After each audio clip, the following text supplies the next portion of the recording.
नमस्कार, मेरा नाम है डॉक्टर पूरू धवन और इस वीडियो में हम बात करने वाले हैं बैक की एक्सरसाइज के बारे में। पेशेंट जो पैरालिसिस का होता है, जब पैरालिसिस हुआ तो उसकी बॉडी का हाफ पार्ट वीक हो जाता है, काम करने में क्षमता नहीं रह जाती है, हेमिपैरालिसिस हो जाता है। तो उसके अंदर कभी कभार देखा जाता है कि पेशेंट की बैक की जो पावर है वो भी चली जाती है। जब कभी किसी पेशेंट की बैक की पावर चली जाती है तो उसको बेड पे रोल होने में, खड़े होने में दिक्कत महसूस होती है। तो पेशेंट को चलाने से पहले उसकी बैक में ताकत आना बहुत ज़रूरी होता है, क्योंकि बैक में ताकत होगी तभी पेशेंट चल पाएगा। इसके लिए बैक की एक्सरसाइज करना बहुत ज़रूरी होता है, क्योंकि फिजियोथेरेपी एक्सरसाइज इस देश के हर कोने में नहीं है।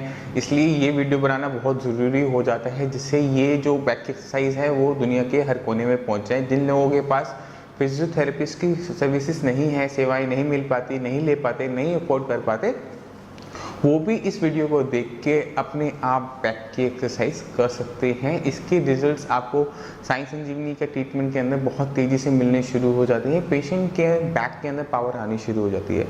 तो ज़्यादा टाइम ना लेते हुए मैं चाहूँगा कि पहले आप एक बार बैक की एक्सरसाइज को अच्छे से देख लीजिए, उसके बाद हम बैक की एक्सरसाइज को और डेप्थ से एनालाइज करेंगे। ये जो कमर के जो एक्सरसाइजेस हैं ये उसमें हेल्प करते हैं, बैलेंस के लिए भी हेल्प करते हैं। तो इनिशियली जैसे सिटिंग बैलेंस बनाने से पहले आप ये सारे एक्सरसाइज करेंगे तो कमर स्ट्रेंथन होते हैं। तो पेशेंट का पैर ऐसे मोड़ा एंड देन फिर टिल्ट करना है, टिल्टिंग मोशन पे इसको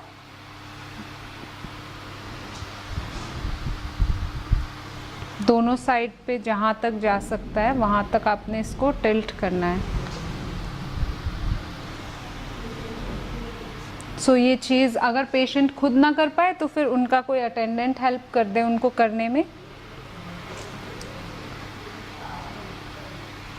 उसके बाद फिर आप ये सिंगल लेग की करा लीजिए उनसे। इसको टुवर्ड्स द फ्लोर मूवमेंट करना है, single leg, each leg 10 times इसको करवाना है। इससे ये होता है थोड़े मसल्स जो पकड़े हुए होते हैं वो थोड़ा स्ट्रेच मिलता है उनको, तो थोड़ा आराम होता है। तो ये हो गए 10 times on each side, both side. जो भी एक्सरसाइजेस है मैक्सिमम जैसे हम अपर लिम लोअर लिम में कर रहे हैं वो मेक श्योर करना है कि बोथ साइड पे सेम इंटेंसिटी में, सेम उसमें उसको कंप्लीट करना है। एंड देन फिर अब हम जाएंगे फोर्स में, मतलब 4 पैर, हाथ पैर पे आ जाइए आप, घुटनों के बल, घुटनों को बंद है ना, शेर बनते हैं लोग ऐसे। हाँ, हाथ इधर, हाँ हाँ।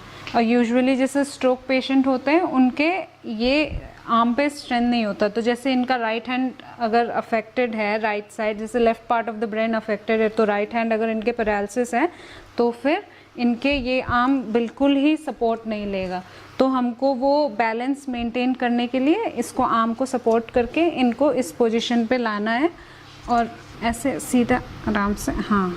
और उनको कोशिश करनी है कि वो पूरा जो बॉडी वेट है वो हाथ पे आए, तो फिर वो इनको ऐसे ये जो स्विंगिंग ये मोशन है ये इनको कराना है। और ये एल्बो उस टाइम बेंड नहीं होना चाहिए, इसको सपोर्ट करके रखना है। इसको सपोर्ट करके रखना है। इनका बैक भी सपोर्टेड रखना है, क्योंकि वो इस साइड में वो वेट नहीं ले पाते हैं। तो मेक श्योर कि जो अटेंडेंट है वो उनके उस साइड में खड़े रहे जो साइड उनका अफेक्टेड है और उनको सपोर्ट देता रहे जो।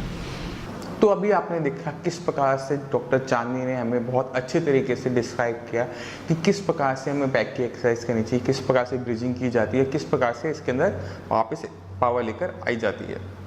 जब कभी कोई पैरालिसिस का पेशेंट साई संजीवनी से ट्रीटमेंट लेना शुरू करता है तो उसमें ना सिर्फ पेशेंट को एक्सरसाइज बताई जाती है, जैसे अभी हमने आपको बताई, इसके साथ साथ पेशेंट को हम मेडिसिन प्रोवाइड करते हैं जो उनकी ब्रेन में जाकर जहाँ मेन डैमेज हुआ था, जो रूट कॉज है उनके पैरालिसिस का।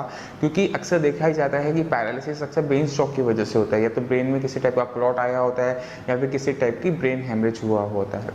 तो उसकी वजह से ब्रेन की टिश्यू को जो नुकसान होता है, अगर हम उसकी रिकवरी ना करें या सिर्फ फिजियोथेरेपी करते करते रहें या सिर्फ हम एलोपैथिक मेडिसिन पर डिपेंडेंट रहें, तो ये होता है क्या है कि जो ब्रेन में जो डैमेज हुआ था वो रिकवर नहीं हो पाता और पेशेंट के अंदर रिकवरी जो होती है वो कुछ टाइम के बाद बंद हो जाती है। वहीं पे साइंस इंजीनियरिंग का ट्रीटमेंट है आगे काम करना शुरू करता है जब वो पेशेंट मेडिसिन लेना शुरू करता है साइंस इंजीनियरिंग की, तो उसके अंदर जो ब्रेन के अंदर डैमेज हुआ था वो रिकवर होना शुरू होता है और जो उसकी जो रिकवरी रुक गई थी, कई साल हो जाते हैं पेशेंट में रिकवरी नहीं होती, कोई मूवमेंट नहीं आती, वो आनी शुरू हो जाती है। और पेशेंट को जो अपने अंदर चेंजेस हैं वो फर्स्ट मंथ में दिखने शुरू हो जाते हैं कि 6 साल से उसके हाथ में मूवमेंट नहीं आई थी, सडनली उसको वहाँ पर मूवमेंट आनी शुरू हो जाती है। तो इस तरह के चेंजेस फर्स्ट मंथ में शुरू हो जाते हैं। अगर पेशेंट ब्रेन हेमरेज का है तो उसको 6 to 8 मंथ्स लग जाते हैं काफ़ी अच्छी रिकवरी दिखाने में। इन्फार्क्ट का है तो 3 to 4 मंथ्स में काफ़ी अच्छा हो जाता है। अगर पेशेंट स्पाइनल इंजरी का भी हो तो उसके अंदर भी काफ़ी अच्छे चेंजेस लेकर आ सकते हैं, पेशेंट को काफ़ी अच्छा आराम मिल जाता है। उसमें टाइम पीरियड थोड़ा ज़रूर ज़्यादा लगता है बट पेशेंट में काफ़ी अच्छे चेंजेस आ जाते हैं। अभी तक हमने बात की कि पेशेंट को बैक की एक्सरसाइज कैसे करवानी चाहिए, मगर हमने साइंस इंजीनियरिंग में ऐसी वीडियोस बना रखी हैं जिसमें हैंड की एक्सरसाइज क्या होनी चाहिए, लेग्स की एक्सरसाइज क्या होनी चाहिए। उसके लिंक्स मैं आपको इस वीडियो के एंड में आपको दे दूंगा, आप उस पर क्लिक कर सीधा आप हमारी उस वीडियो को जाकर देख सकते हैं कि पेशेंट की अगर आपने लेग्स की एक्सरसाइज करवानी है तो क्या करना चाहिए, अगर हैंड की एक्सरसाइज करवानी है तो क्या करना चाहिए। अगर आपके माइंड में किसी टाइप का डाउट हो पैरालिसिस के बारे में, पैरालिसिस ट्रीटमेंट के बारे में, तो आप नीचे दिए हुए मेरे नंबर पर कॉल करके हमारे डॉक्टर से बात कर सकते हैं, उनसे पूछ सकते हैं कि पैरालिसिस में क्या खाना चाहिए, कैसे एक्सरसाइज करनी चाहिए, कैसे वो रिकवरी दिखा सकते हैं, कैसे वो अपने लाइफ के अंदर चेंजेस लेकर आ सकते हैं। ये जो सर्विस है जो हम टेलीफोनिकली पेशेंट को प्रोवाइड करते हैं कंसल्टेशन की, फ्री ऑफ कॉस्ट होती है, कोई चार्जेस नहीं लगते।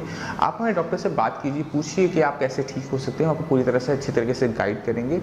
और जो ट्रीटमेंट हम प्रोवाइड करते हैं साइंस इंजीनियरिंग के अंदर वो बहुत फास्ट एक्टिंग होता है।